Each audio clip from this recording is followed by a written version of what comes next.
Beberapa waktu yang lalu masyarakat dan media sosial dihebohkan oleh wafatnya anak muda, yaitu putra sulung dari Gubernur Jawa Barat, Mas Eril. Ada pelajaran yang menarik di balik kematian beliau. Kira-kira apa rahasia atau amal unggulan yang dilakukan oleh si Eril ini apa, sehingga wafatnya disolati oleh banyak orang, ya mungkin ribuan atau bahkan jutaan yang sholat ghaib. Kemudian meninggalnya juga termasuk di antara meninggal yang menyebabkan orang itu mati syahid, ya. Syahid dunia maksudnya. Intinya adalah meninggal dengan cara yang husnul khotimah, dengan cara yang mulia, gitu ya. Nah, ada beberapa informasi bahwa pada masa hidup si Eril ini orangnya memiliki akhlak yang bagus.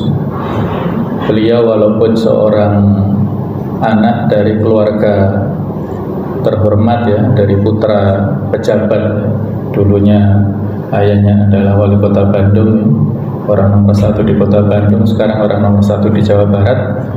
Tetapi si anak ini sering mengunjungi pegawai-pegawai, ya, ngobrol dengan mereka, kemudian sering minta maaf kepada para pegawai kalau ada kesalahan dari ayahnya, keluarganya, dari dirinya, itu sering minta maaf. Dan yang terakhir sering ngasih uang kepada para pegawai. Ya kurang lebih ceritanya seperti itulah, sehingga Allah berkenan memanggilnya dengan cara yang mulia, ya. Jadi inilah orang-orang yang mulia di hadapan Allah Ta'ala. Tentunya setiap orang tidak lepas dari kekurangan, itu pasti, ya. Tapi kita lihat dari sudut yang positif, ya, bahwa kalau kita misalnya satu saat, dan kita harus siap, ya, ketika dipanggil Allah Ta'ala, kira-kira amal unggulan apa yang sudah kita lakukan dan bisa kita banggakan di hadapan Allah, bukan di hadapan manusia. Yang kalau dari cerita si Eril ini berarti di antara amal unggulannya adalah sifat tawadhu, sifat rendah hati ataupun ya tidak takabur, tidak sombong.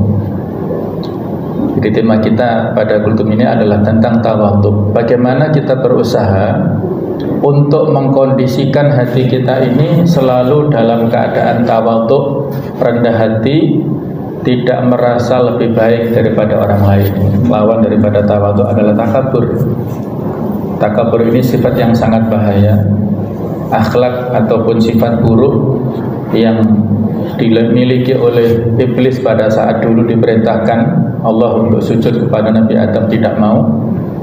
Dia merasa lebih baik, ya. Ana khairun minhu, aku lebih baik daripada Adam. Khalaqtani min nar wa khalaqtahu min tin. Engkau ciptakan aku, ya Allah, dari api, dan engkau ciptakan Adam itu dari tanah. Kan tidak ada parameternya.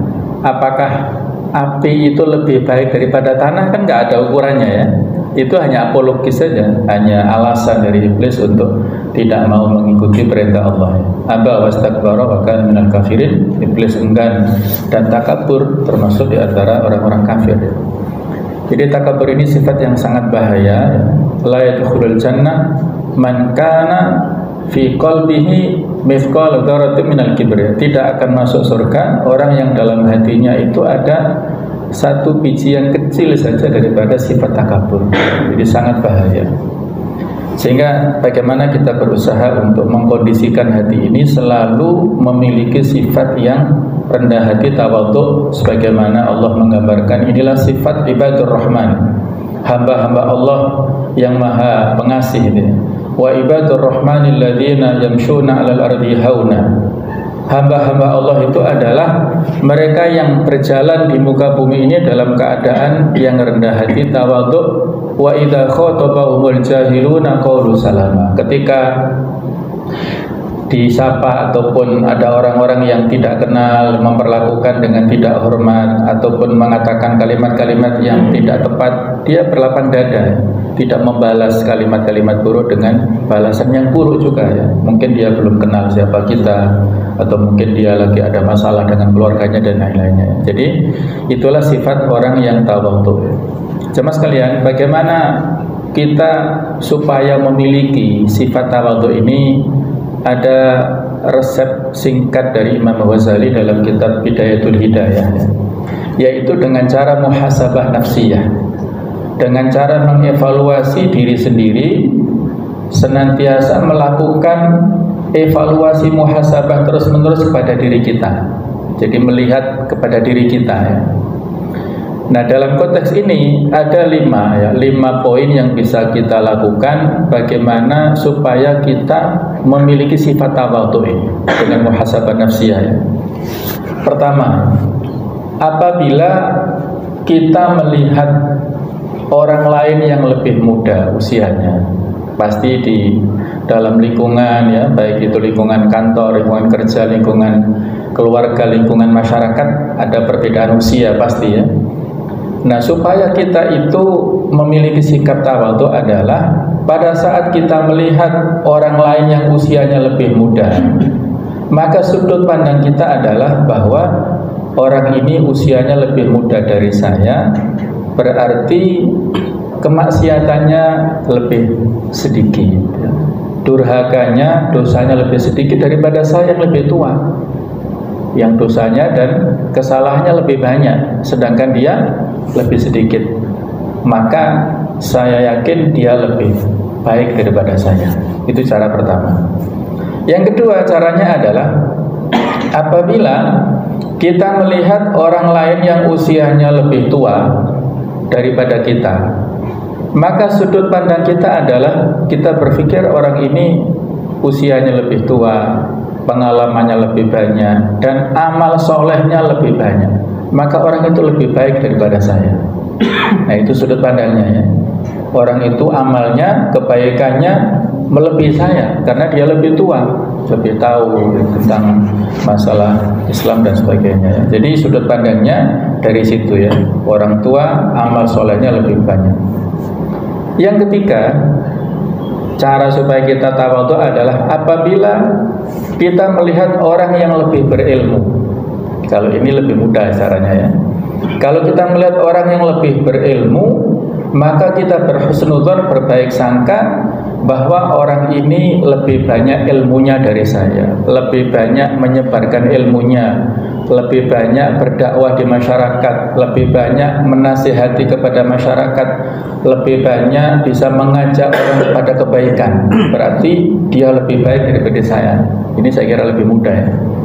Nah, yang keempat ini agak sulit ya. Apabila kita melihat orang lain itu lebih, mohon maaf kalimatnya, yaitu lebih bodoh dari kita misalnya ya. Ilmunya di bawah kita. Nah, ini agak sulit ya. Bagaimana supaya cara kita melihat sudut pandang positif supaya kita tetap tawadhu ketika melihat orang lain itu lebih bodoh daripada kita. Ini salah satu potensi, ilmu kan potensi, sedangkan ya kebodohan juga merupakan ujian ya. Sudut pandangnya adalah bahwa dia lebih sedikit ilmunya dari saya. Berarti dia ini dari sisi hisab pertanggungjawabannya lebih sedikit daripada saya. Kalau dia durhaka kepada Allah tanpa ilmu, dosanya biasa. Tapi kalau saya yang lebih berilmu durhaka kepada Allah, dosanya lebih berat. Nah, seperti itu sudut pandangnya ya. Nomor 3 dan 4 ini bisa kita kiaskan ke potensi yang lain ya. Kalau kita melihat orang lain ya yang mungkin lebih kaya, berarti kita husnudzon amal dermawanya lebih banyak. Orang lain pangkatnya misalnya lebih tinggi, berarti kita berhusnudzon kebijakan dalam dia membuat ya sebuah kebijakan dan potensi untuk melakukan amal soleh dengan kebijakan-kebijakannya itu lebih terbuka ya daripada saya. Kalau misalnya seorang yang tidak punya kekuasaan ya, dia menyampaikan nasihat 1000 nasihat saja mungkin nggak didengarkan. Tapi kalau seorang kepala daerah yang soleh dengan satu tanda tangan lokalisasi bisa ditutup karena kebijakannya itu ya. Satu orang membuat kebijakan yang baik, selesai masalah. Tapi kalau 1000 orang yang bicara, dia nggak punya kekuasaan ya susah. Nah itulah ya sudut pandangnya kalau melihat orang yang lebih potensi tentang masalah ilmu tadi, masalah kekayaan, masalah jabatan seperti itu. Bagi yang kita melihat yang lebih rendah daripada kita ilmunya, kemudian finansialnya ataupun jabatannya, itu melihat sudut pandang hisabnya kepada Allah nanti lebih ringan. Kalau kita lebih kaya, lebih mampu, hisabnya lebih berat nanti. Kalau dia tidak memiliki ilmu dan melakukan durhaka itu biasa. Tapi kalau kita yang berilmu dan melakukan kemaksiatan, dosanya lebih berat. Nah, yang terakhir yang kelima adalah cara kita supaya tawadhu itu apabila misalnya kita melihat orang kafir ya, non-muslim. Bagaimana sudut pandang positif kita supaya kita selalu tawadhu ya. Tawadhu di sini bukan berarti kita membenarkan kekafirannya, bukan ya. Tapi ada unsur toleransi di sini ya. Kita melihat kafirnya kan sekarang, belum tentu nanti sore, besok atau besok lusa, siapa tahu dia masuk Islam ya dan menjadi mu'alaf. Bukankah para sahabat dulu sebelumnya kan mu'alaf semuanya? Bagaimana Umar bin Khattab ya, yang marah-marah bahkan ingin membunuh Rasulullah SAW, yang datang kepada adiknya, menampar pipinya adiknya, mengobrak-abrik Quran ya. Tapi ternyata hidayah Allah mampir kepadanya dan menjadi pendukung dakwah Islam yang luar biasa. Bagaimana kerasnya seorang Khalid bin Walid ya, berperang mengacaukan barisan kaum muslimin perang Uhud, tapi ternyata juga masuk Islam dan menjadi panglima. Jadi para sahabat dulu orang mu'alaf semua. Nah, akhirnya mereka masuk Islam dan mempertahankan keislamannya sampai meninggal. Jadi kita senutuhnya orang kafir, siapa tahu hidayah Allah Ta'ala besok ada pada dirinya, dia belajar Islam lebih baik ya. Bahkan banyak orang-orang mu'alaf yang menjadi ulama ya, mereka menyebarkan dakwah kemana-mana walaupun ya kita lebih dulu masuk Islam ya. Jadi khusnudzonnya melihat orang kafir, siapa tahu Allah memberikan hidayah pada mereka. Sementara kita yang sudah muslim, ya sudah usia berapa ini, Islam kita biasa-biasa saja, ilmu kita juga biasa-biasa saja, nggak nambah. Nah berarti bisa jadi orang itu lebih baik daripada saya. Nah inilah jamaah sekalian cara-cara yang bisa kita lakukan supaya ada ketawadhuan dalam diri kita. Intinya adalah melihat dari sudut pandang yang positif kepada orang lain. Itu yang paling inti ya. Ada salah seorang putra dari Abdurrahman bin Auf ya, kalau nggak salah namanya Abdullah ya. Itu dikritik oleh teman-temannya ya, kamu kok sabar dalam berinteraksi dengan keluarga besarmu. Memangnya kenapa ya? Jadi diamati oleh orang lain ya. Keluarga besarmu itu, kalau kamu ya sekeluarga itu dalam keadaan punya uang banyak, dalam keadaan banyak rezekinya, itu mereka berbondong-bondong datang ya, silaturahim, ziarah ke rumahmu dan ya mereka bercengkrama denganmu ya. Tapi kalau kamu dalam keadaan fakir ya, dalam maksudnya tidak punya uang ya, nggak ada rezeki, mereka nggak ada yang mau datang. Nah berarti kan mereka itu pragmatis lah dalam bahasa politiknya begitu ya, melihat dari finansial. Apa jawaban dari si putranya Abdurrahman bin Auf ini ya? Bukan begitu ya. Justru keluarga besarku itu bisa menempatkan keluarga kami dengan tepat. Mereka datang kepada kami pada waktu yang tepat, pada saat kami bisa memuliakan mereka, yaitu dengan memberikan hidangan, dengan memberikan ya fasilitas ya, karena punya uang kan, mereka datang pada kami. Tapi pada saat mereka tahu kami dalam keadaan fakir, mereka nggak mau ngerepoti kami, tidak mau mengganggu kami. Mereka tahu ya, dan itu sudut pandang yang positif seperti itulah. Nah, jadi jemaah sekalian, sekali lagi adalah dari sisi sudut pandang yang positif itulah yang bisa menjadikan kita orang-orang yang tawadhu. Jemaah sekalian, sedikit ada contoh ya bagaimana ketawadhuan para ulama. Kalau ulama pada masa dulu luar biasa ya. Ini ulama kontemporer ya. Di antaranya Syekh Abdul Aziz bin Baz ya, beliau adalah mufti Saudi, kepala mufti Saudi dan rahimahullah sudah almarhum. Beliau orang yang tawadhu luar biasa ya. walaupun ilmunya ya orang nomor satu ya dari kalangan ulama di Saudi saat itu ya. Beliau kebetulan diberikan Allah Ta'ala cobaan ya, buta matanya, tapi butanya tidak menghalangi ya wawasan ilmu yang dimiliki ya. Jadi apa contoh ketawadhuan Syekh bin Baz pada saat itu? Beliau memberikan taklim rutin ya di Masjid Jami ya di kota di Saudi sana ya. Jadi memberikan ilmu ya, taklim secara rutin. Itu ada salah seorang mahasiswa dari Indonesia ya. Beliau ini rutin mahasiswa yang baru menikah ya dan hidup di rumah sederhana. Itu ya nggak tahu bagaimana yang dia pikirkan, tapi punya keinginan mengajak Syekh bin Baz itu untuk makan ya, mampir di rumahnya lah sebagai bentuk penghormatan ya, supaya dapat berkah dari kiainya lah, seperti itu ya. Maka setelah ya direncanakan waktu ya, setelah Syekh bin Baz memberikan taklim itu, beliau mendekat kepada Syekh bin Baz dan menyampaikan, Syekh mohon berkenan besok siang ya, setelah taklim bagaimana kalau mampir di rumah saya untuk makan. Syekh bin Baz mengiyakan, insyaallah saya akan hadir gitu.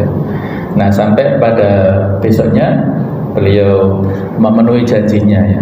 Dan pada saat yang sama, pada saat waktu yang ditentukan, pada saat beliau itu dijemput oleh pengawal kerajaan, membawa mobil yang bagus lah tentunya ya.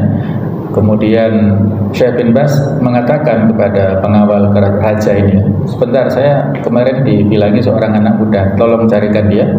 Dicarikan anak muda itu, dan anak muda ini diajak bersama Syekh bin Baz satu mobil mewah, diajak ke kerajaan, ke istana raja. Nah pada saat itu ternyata ya, beliau memenuhi undangan raja, sebenarnya ada jamuan makan siang. Nah, tapi pada saat itu Syekh bin Baz setelah turun dari mobil memang datang ke majelis itu, ke jamuan itu, dan menyampaikan kepada raja, saya mohon maaf ya, hanya datang ke sini nggak bisa menikmati makan karena sudah berjanji dengan anak muda ini. Saya sudah janji kepada beliau untuk makan di rumahnya. Jadi ditinggalkan itu ya. Nggak lama berikutnya dia izin untuk meninggalkan istana raja itu dan datang di rumahnya pemuda muridnya itu, makan siang di situ dan menikmati di situ. Masya Allah. Ini luar biasa ya, ketawadhuan ulama besar yang luar biasa, yang walaupun itu bermuamalah ya dengan seorang raja yang nomor satu, tapi dia abaikan dan dia memenuhi janji kepada salah seorang mahasiswanya itu. Ada lagi kisah contoh ulama Saudi juga, Syekh Utsaimin juga sudah almarhum ya. Beliau ini pernah sholat di pelataran Ka'bah ya. Kemudian ya oleh askar ya, oleh polisi diusir-usir lah gitu ya. Karena biasanya kan radius tawaf ya, semakin dekat dengan Ka'bah kan semakin banyak putaran orang tawaf. Beliau sholat di situ, kemudian diusir ya, sholat lagi di belakang, diusir lagi, terus beberapa kali. Nah, ketika beliau sudah agak mapan gitu, ada orang yang mengamati ya dari jauh itu, orang mengamati ya.